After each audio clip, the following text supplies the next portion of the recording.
अस्सलाम वालेकुम स्टूडेंट्स। इस वीक में हम जो है पाइथन प्रोग्रामिंग डिस्कस करेंगे। सारी जो पाइथन प्रोग्रामिंग बेसिक्स हैं उसका हम ओवरव्यू करेंगे। अगर ये हमारा normal face to face teaching वाला सेमेस्टर होता तो पाइथन प्रोग्रामिंग जो है फर्स्ट लैब में फर्स्ट वीक में स्टार्ट कर चुके होते।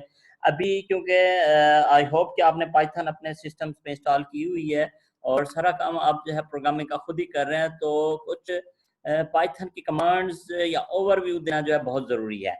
मतलब आज इतनी ज्यादा प्रोग्रामिंग की आपको जरूरत नहीं है जितना मैं इस लेक्चर में डिस्क्राइब करूंगा, और आगे जो हमारी थ्योरी के लेक्चर्स में जितना हम प्रोग्रामिंग डिस्कस करेंगे वो आपकी सफिशिएंट होगी। और पाइथन प्रोग्रामिंग हमारे लिए सीखना इम्पॉर्टेंट इसलिए है कि हमने इस कोर्स के अंदर 3 केस स्टडीज का पाइथन का कोड जो है वो रन करना है। और ये प्रैक्टिकल कोर्स है, थ्योरेटिकल कोर्स नहीं है। डिफरेंट यूनिवर्सिटीज में डिफरेंट जगहों पे थ्योरेटिकल कोर्स भी पढ़ाया जाता है।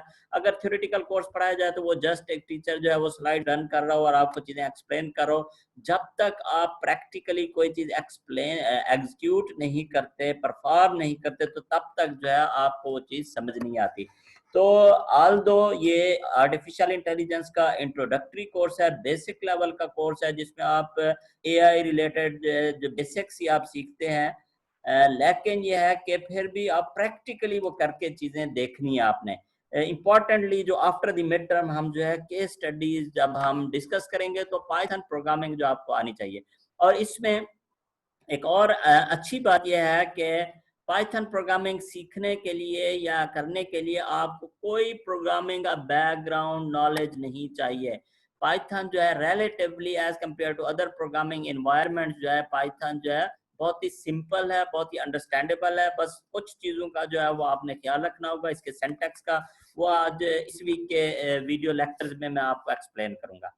तो पाइथन प्रोग्रामिंग शुरू करने से पहले हम जो है जरा इसमें इस वीक के लेक्चर्स की वीडियो लेक्चर्स के ऑब्जेक्टिव को हम डिस्कस कर लेते हैं। Obviously we will start with the Python introduction, और लैब की आउटलाइन या जो आपकी प्रैक्टिकल वर्क है पाइथन से रिलेटेड उसकी मैं आपको आउटलाइन जो है वो डिस्क्राइब कर दूंगा कि हमने जो है क्या क्या चीज़ें पाइथन में करनी है। और उसमें बहुत सारी चीज़ें मैं यहाँ पे जो है वीडियो लेक्चर्स में और इंटरेक्टिव सेशंस में जो एक्सप्लेन करूंगा, और आप उनको जो है कंप्यूटर पे आपने एग्जीक्यूट करके देखना है। कोई इश्यू आता है, कोई एरर आता है, आप एरर का प्रिंट स्क्रीन लें, मुझे व्हाट्सएप कर दें, या इंटरेक्टिव सेशन में जो है मुझसे आप पूछ लें। तो आई होप कि इसमें एरर्स इतना आने नहीं चाहिए अनलेस अनटिल कोई टाइपिंग मिस्टेक ना हो जाए। पाइथन जो है, इसके अलावा हम पाइथन के इंट्रोडक्शन में हम डिस्कस करेंगे कि क्या प्रॉब्लम्स हो सकते हैं, सिंटैक्स मिस्टेक की क्या चीजें जो हैं वो अहम है जो आपने सीखनी है।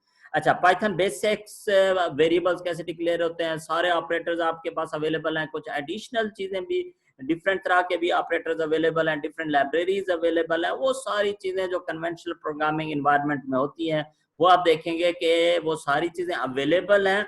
हाउएवर ये आप थोड़ा फील करेंगे कि ये जो पाइथन का इन्वायरमेंट है ये बहुत ही डायनेमिक इन्वायरमेंट है। मेमोरी मैनेजमेंट जो है पाइथन खुद करता है। एक तरह का आप देखेंगे कि ये जो है इंटरप्रेटेड इन्वायरमेंट है। तो उसे मैं आगे जाके एक्सप्लेन करूंगा जब हम स्टेटमेंट जो है एक्सिक्यूट करेंगे। नेक्स्ट जो मेन चीज इंपॉर्टेंट हम देखेंगे वो डाटा स्ट्रक्चर, डाटा को स्टोर करना, डाटा को प्रोसेस करना हर सॉफ्टवेयर का प्राइम ऑब्जेक्टिव होता है। तो पाइथन में जैसे सी प्लस प्लस में आप मोस्टली एरेज यूज करते हैं, या आप with the help of dynamic memory allocation आप जो है डायनेमिक डाटा स्ट्रक्चर भी बना सकते हैं सी प्लस प्लस में। उसमें प्रोग्रामर की ज्यादा एफर्ट होती है। इसमें आप देखेंगे कि काफी सारे डायनेमिक डाटा स्ट्रक्चर, मेनली जो मेन डायनेमिक डाटा स्ट्रक्चर है लिस्ट का वो अवेलेबल है, और पाइथन उसकी मेमोरी मैनेजमेंट जो है वो इसे ये खुद करता है सॉफ्टवेयर। अच्छा, इसके अलावा conditional statements, logical operators, comparison operators, everything is available, उनको हम गो थ्रू करेंगे, थोड़ा डिस्कस करेंगे। लूप्स वगैरह हम देखेंगे, लूप्स की मदद से लिस्ट को प्रोसेस करना, कंडीशनल लूप लगाना, फंक्शंस डिफाइन करना, वो भी हम देखेंगे। इसके अलावा दो और अहम कमांड्स हैं, इवैल एंड एग्जीक्यूट। इनमें से एक आध कमांड जो है स्पेशली ये हम जो है फॉर एग्जीक्यूटिंग द डाटा, ये कमांड हम केस स्टडी में ये फंक्शन इनमें से एक कॉल होगा, तो उसको भी जरा हम देख लेंगे। ये दो फंक्शंस हैं, बिल्ट इन फंक्शंस हैं पाइथन के, हमने सिर्फ उन्हें जो है वो कॉल करना है। तो ये हमारे हो गया इस वीक के वीडियो लेक्चर्स के जो हमारे ऑब्जेक्टिव्स हैं, या टॉपिक्स हैं जो आप चीजें आपने सीखनी है इस वीक के वीडियो लेक्चर्स में। और सीखने का बेहतरीन तरीका यह है कि आपने इनको प्रैक्टिकली जो है वो आपने अपने कंप्यूटर के ऊपर अपने एग्जीक्यूट करके देखना है पाइथन के एनवायरनमेंट में। तो अगली पाइथन प्रोग्रामिंग शुरू करने से पहले हम थोड़ा सा जो है अच्छा पाइथन का हम इंट्रोडक्शन करते हैं थियोरेटिकली। ये बहुत ही फेमस है आजकल, जहां पे भी देखें mainly data science, artificial intelligence और डिफरेंट एरियाज में जो है या पाइथन प्रोग्रामिंग आजकल यूज हो रही है। इसके कुछ रीजन होगी जिसकी वजह से जो है ये लैंग्वेज है फेमस है। इनफैक्ट पाइथन जो है 1994 में जो है वो डेवलप हुई थी और जावा से थोड़ी पुरानी है, लेकिन अब जो है ये बहुत ज्यादा यूज हो रही है। और because it is easy to use, इसका जो पहला फीचर है वो यह है कि इसमें प्रोग्रामिंग करना रिलेटिवली जो है वो आसान है as compare to other programming environments. Case sensitive है। केस सेंसिटिव का आपने ख्याल रखना है। ये एक सेंटेक्स, वो मैंने कहा था ना कि सेंटेक्स एरर या टाइपिंग मिस्टेक ना हो। तो सबसे जो इश्यू आता है कि इधर मैंने प्रोग्राम में कुछ लिखा होता है, स्लाइड्स में कुछ होता है, नोट्स में कुछ होता है, आप सिर्फ एक अल्फाबेट को अपर केस को लोअर केस में लिख देते हैं या लोअर केस को अपर केस में लिख देते हैं, तो पूरा प्रोग्राम आपका जो है स्टक हो जाएगा। बेशक आपने सैकड़ों लाइनों का कोड लिखा हो, सारा स्टक हो जाएगा। अगरचे इस तरह के एरर्स निकालना बिल्कुल कोई इश्यू नहीं है, सिर्फ आपने घबराना नहीं होता। एरर मैसेज के ऊपर आप जाते हैं और जाके देखते हैं कि क्या एरर जो है वो आ रहा है, तो आप क्लिक करते हैं, ऑटोमेटिकली जो डेवलपमेंट इन्वायरमेंट होता है आपको जंप करके कर्सर को उसी लाइन पे लेके जाता है जहां पे वो केस सेंसिटिव वाली आपने टाइपिंग मिस्टेक की होती है। तो इसमें घबराने की जरूरत नहीं होती, बहुत ही इजीली रिजॉल्वेबल जो है ये एरर होता है। तो इसमें अहम जो चीज है कि आप मेनली नॉर्मली एक स्टेटमेंट एक लाइन में लिखते हैं। आप चाहे तो हम देखेंगे कि आप एक स्टेटमेंट को मल्टीपल लाइंस में भी लिख सकते हैं, लेकिन इसमें जो इंडेंटेशन होती है, वर्टिकल अलाइनमेंट जो होती है, जैसे अब ये मैंने बुलेट्स ये नंबर्स को मैंने ये देखें वर्टिकली अलाइंड है, और इससे आगे जो है ये जो स्टेटमेंट शुरू हो रही है ये भी वर्टिकली अलाइंड है। तो वर्टिकल अलाइनमेंट जो है ये बहुत ही इंपॉर्टेंट है, इसमें आप देखेंगे, क्योंकि किसी भी स्टेटमेंट की जो बॉडी जब आप लिखेंगे, अगर आपने लूप लगाया तो उसकी बॉडी में जितनी भी स्टेटमेंट्स आएंगी वो वर्टिकली जो है वो एक ही, उनकी इंडेंटेशन लेवल जो है वो सेम होगा, वो वर्टिकली जो है वो अलाइंड होंगी। जो स्टेटमेंट जो है वो उनसे पहले होगी, जिसकी इंडेंटेशन नहीं होगी, वो इसका मतलब ये होगा कि वो लूप से बाहर होगी, उसकी बॉडी से बाहर होगी। तो ये मैं आगे कोड में आपको एक्सप्लेन करूंगा। इसमें किसी भी चाहे इफ के देन पार्ट की स्टेटमेंट बॉडी हो या लूप की बॉडी हो, किसी भी कंस्ट्रक्ट की जो है कंपाउंड स्टेटमेंट नहीं है, करली ब्रैकेट हमारे पास अवेलेबल नहीं है, करली ब्रैकेट आप यूज नहीं कर सकते। तो ये इंडेंटेशन जो है ये बहुत इंपॉर्टेंट है। अच्छा, ये जो है बहुत ही इंटरेस्टिंग और मजे का फीचर है, ये जो इंडेंटेशन मतलब प्रॉपर फॉर्मेटिंग ऑफ कोड, कि आपका जो है कोड उसकी प्रॉपर फॉर्मेटिंग हुई हो, ये बहुत ही मजे का फीचर है कि इसकी मदद से आपकी कोडेबिलिटी कंप्यूटर या कंपाइलर या सॉफ्टवेयर इन्फोर्स करता है कि आपके कोड की रीडेबिलिटी जो है वो आ जाती है, रीडेबिलिटी मस्ट हो जाती है। क्यों? फॉर्मेटिंग अब मस्ट हो जाती है तो रीडेबिलिटी उसमें आ जाती है। नॉर्मली मैं C++ प्रोग्रामिंग जब पहले सेमेस्टर के स्टूडेंट्स को पढ़ाता हूँ, उसमें स्टूडेंट जब लिखते हैं कोड तो उसमें उनके एरर्स आते हैं, कुछ टाइपिंग मिस्टेक्स होती हैं। अब मैं किसी भी स्टूडेंट का C++ के कोड की जब मैं एरर रिमूव करता हूँ तो सबसे पहले मैं डायरेक्टली एरर नहीं रिमूव करता, सबसे पहले मैं जो है जाके उसकी फॉर्मेटिंग ठीक करता हूँ।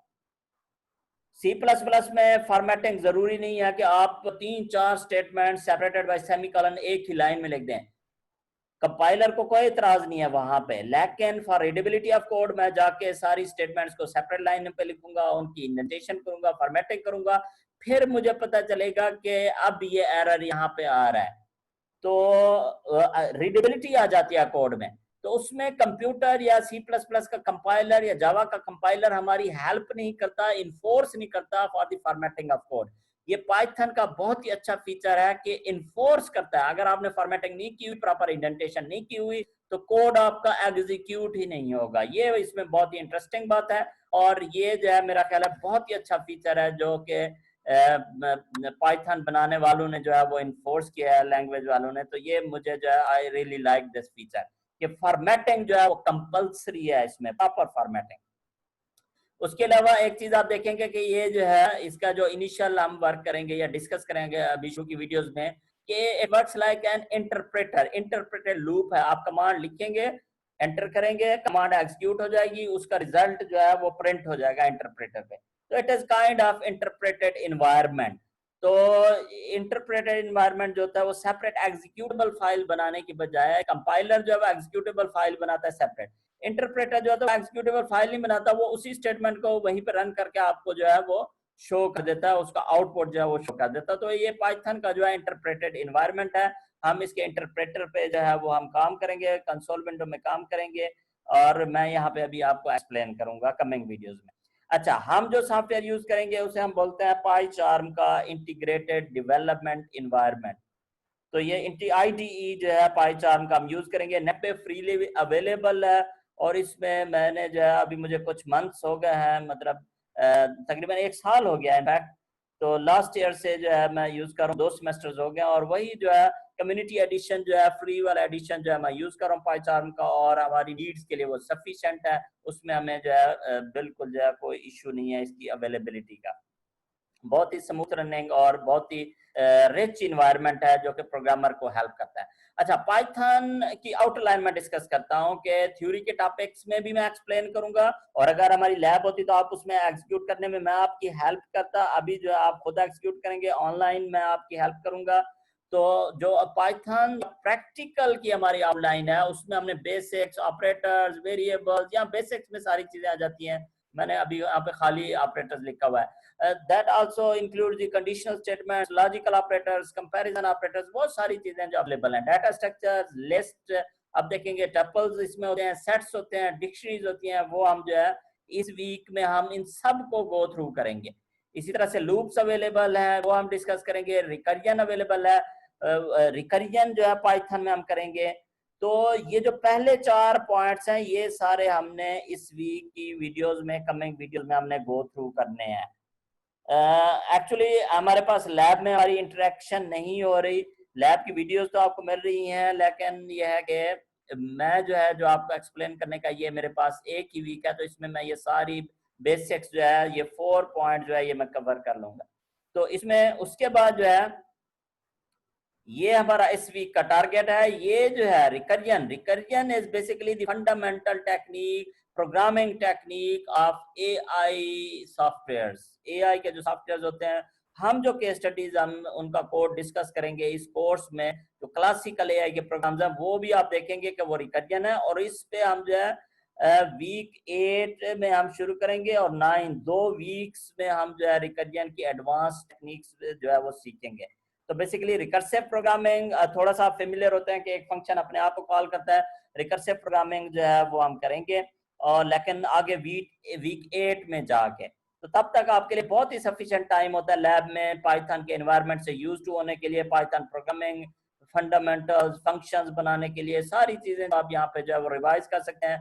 तो रिकर्सिव प्रोग्रामिंग जो है ये इंपॉर्टेंट होती है। जब आप रिकर्सिव प्रोग्रामिंग सीख लेंगे तो उसके बाद जो है वो केस स्टडीज जो है वो शुरू होंगी। जनरल प्रॉब्लम सॉल्वर की केस स्टडी में पाइथन को कोड एग्जीक्यूट करना है, पैटर्न मैचिंग के मॉड्यूल में हमने पाइथन का कोड अंडरस्टैंड करना है और एग्जीक्यूट करना है इसी पाईचार्म के एनवायरनमेंट में।